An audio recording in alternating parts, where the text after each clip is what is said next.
Welcome to the fourth part of this video series on the links between Titanic and Dundee. A story appeared in the Dundee Courier on the 13th of June 1912. It read as follows. The Titanic disaster is given as the main cause of the trouble in St Paul's Parish Church, Dundee. The Reverend G.M. MacLean, the interim moderator, sent a letter asking for instructions to the minister, Reverend J. Bothwood, who is holidaying in California. But the epistle went down with the ill-fated steamer.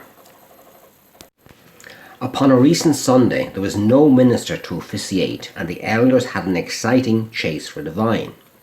So why did this problem mentioned in the article arise? As the article mentioned, the minister of St. Paul's South Church took a 6-month leave of absence to travel to California. That minister was James Bothwood. He was born on the 2nd of September 1866 in Forfar in the county of Angus in Scotland. He was the son of Alexander Wood, a tanner, and Betsy Both. He was educated at Brecon Grammar School and Old Aberdeen Grammar School. He attended University at St Andrews and then Glasgow, where he graduated with a Bachelor of Divinity degree and was licensed by the Presbytery of Glasgow. His first appointment was the assistantship in the Middle Church Paisley, which lies to the west of Glasgow. This was followed by the assistantship in Laddop Church in Galashiels, south of Edinburgh, in the Borders region of Scotland. When he was ordained, he was appointed in charge of Buckie Parish Church in December 1894. He married Elsie Hare from Galashiels on the 6th of February 1895. In June 1897, he was elected to St Paul's South Parish Church in Dundee. He stayed in the parish for 50 years until his retiral. He was a well-known figure around the town, with a sprightly step even as age caught up with him. He was remembered as a friendly man and would never pass a parishioner without greeting them in his very recognisable, pleasant and cultured voice. He was appointed temporary chaplain to the Royal Highlanders, Black Watch, on the 1st of May 1918. Elsie died suddenly on the 6th of July 1925. She was a qualified doctor of osteopathy, a qualification she studied for and received in America. There were no children. After his wife's death, Reverend Bothwood's sister moved in with him and was a great help in domestic and parish matters. He retired in 1947 when St Paul's South Church amalgamated with St David's Church. He spent his retirement in Edsall and Montrose, both in Angus. His hobbies were golf, bowling and fishing. He died in a nursing home on the 23rd of July 1952. He is buried in Balgay Cemetery in Dundee. His headstone is inscribed with the words Amavimus, Amamus, Amavimus, which means we loved, we love, we shall love. To look at the circumstances surrounding the letter to Reverend Bothwood, allegedly lost on the Titanic, it is necessary to go back to a meeting of the Dundee Presbytery on the 6th of December 1911. The minutes of the meeting record the submission of a letter from the Reverend Bothwood requesting leave of absence for 6 months. His request was unanimously granted. It appeared that the Reverend Bothwood had made an arrangement with Mr. Oliphant to take on the pulpit supply at St Paul's while he was on leave. Mr. Oliphant took up the duty as planned, but on the 7th of March 1912, the Kirk session of St Paul's South Church was read a letter from Mr. Oliphant to the acting moderator at St Paul's, the Reverend G.M. MacLean. The letter stated that the Reverend Bothwood had not paid him any remuneration for his work in the latter service and was asking the Kirk session what course of action he should follow. After due consideration, the meeting resolved that they could do nothing in the matter, as it was entirely between the Reverend Bothwood and Mr. Oliphant, of which they had no knowledge or responsibility. The Reverend MacLean stated he would reply to Mr. Oliphant accordingly and suggested he should apply at once to the Reverend Bothwood. Underpinning the present problem of paying specifically for the pulpit supply of Mr. Oliphant was a longer-running problem of funding the pulpit supply of St Paul's in general. This started with a letter of the 19th of May 1911 from Archibald Paul, Clerk Treasurer of St Paul's, to the Reverend D.B. Cameron, Clerk to the Presbytery in Dundee. The letter requested that a subscription fund for the Assistant Minister's salary be used to pay for ordinary pulpit supply. The reply from the Presbytery was basically happy with using the Assistant Salary Fund to pay for pulpit supply, with the added recommendation that any surplus will be payable to the Minister of St Paul's, Reverend Both Wood. They finished the letter by stating that the committee will be glad to hear that the Kirk Session acquiesce in these recommendations. 2 weeks later, the Session Clerk at St Paul's replied to the Dundee Presbytery, basically saying that the Kirk Session of St Paul's, and I quote, cannot see their way to adopt same. That is the recommendation made in the previous letter by the Dundee Presbytery. This was surprising, as most of the recommendations were from the Kirk Session itself. So in effect, it was rejecting its own recommendations. The Dundee Presbytery wrote back to St Paul's expressing surprise at the rejection of the recommendations in their previous letter, and encouraged the Kirk Session of St Paul's to give effect to said recommendations. Things were hotting up. The next letter stated that the Kirk Session of St Paul's had, and I quote, nothing to add to the letter of the 29th of June last. The two parties exchanged metaphoric blows over the following few months. On the 5th of November 1911, the Clerk of the Dundee Presbytery wrote to the Clerk of St Paul's.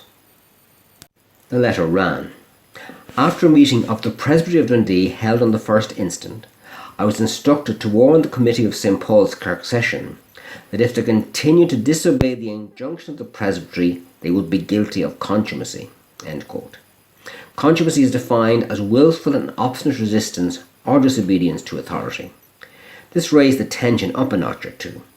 At the Kirk Session meeting of St Paul's following receipt of this letter, a motion was put to the session to write to the Presbytery and inform them that due to the serious nature of the matter, they would need 6 weeks to consider it fully.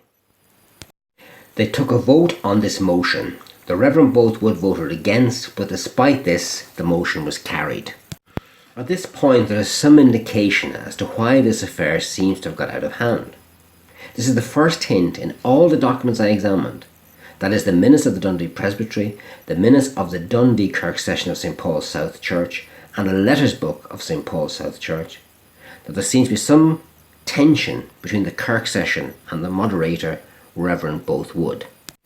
This may relate to the second recommendation of the letter of the 14th of June 1911 from the Dundee Presbytery to the Kirk Session of St Paul's, which essentially said that any surplus money from the Assistant's Salary Fund be paid to the Reverend Both Wood at the end of the year. The month of December was taken up with the Session Clerk at St Paul's trying to get the Reverend Both Wood to organise the members of the Kirk Session to meet the Dundee Presbytery. There did not seem to be much of a will to confront the Presbytery. The Reverend Both Wood, who disagreed with the Kirk Session, clearly was in somewhat of a quandary. He dealt with this by ignoring the letter from the Session Clerk, knowing that he was soon to leave for America on his sabbatical. The frustration of the Session Clerk comes through in his letters from January 1912 by the use of such phrases as disappointed not to have heard from you by this time and some of the elders are very anxious to have a meeting of the district session. No communication was forthcoming from the Reverend Both Wood. It seems that Reverend Both Wood left Dundee on the 17th or 18th of January to go to California. While there, the problem with funding the pulpit supply, as mentioned at the beginning of the video, emerged. This was evidenced by the letter from Mr. Oliphant, the minister engaged by Reverend Both Wood to cover pulpit supply in his absence, to the acting moderator of St Paul's Church. As mentioned previously, the advice to Mr. Oliphant was to write to Reverend Both Wood to sort out the payment issue. There is no record of Mr. Oliphant's letter being written, but the next relevant entry in the Kirk Session minutes is dated the 17th of May 1912. The minutes record a report from the acting moderator that Mr. Oliphant had given him a month's notice that he was to discontinue the pulpit supply arrangement, and that the month's notice had expired the previous Sunday. The acting moderator further stated that immediately on receipt of Mr. Oliphant's notice, he had written to Reverend Bothwood for instruction, but had not received a reply. The acting moderator explained his conjecture that his letter to the Reverend Bothwood must have gone down with the Titanic. At this point, it might be worth looking at the Sea Postal Service in general and the service on RMS Titanic in particular.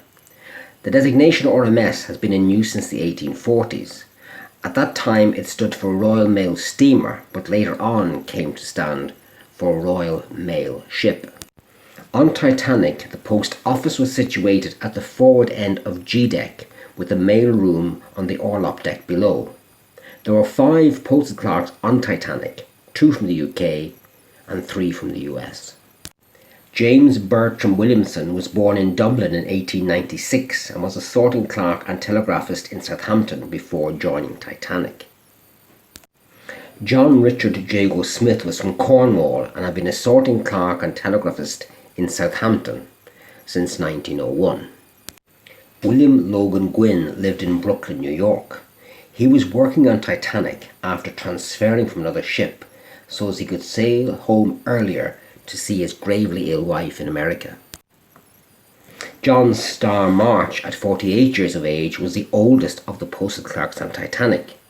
He was regarded as being unlucky, as during his 8 years as a sea postal clerk, he had been involved in 8 maritime emergencies. Oscar Scott Woody was a native of Roxborough, North Carolina, and was an ardent Freemason.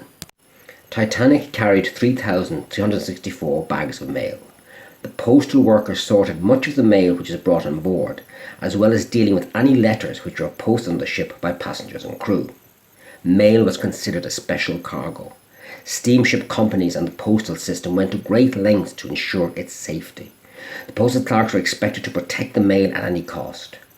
During Titanic's sinking, the 5 clerks on board tried desperately to save the mail, and in the process fought for any chance they may have had to escape the doomed liner. All 5 postal workers died in the sinking. To return to the Dundee side of the story, it is not clear what, if any, reply Mr. Oliphant received from Reverend Bothwood to his letter written at the behest of the Kirk Session of St. Paul's.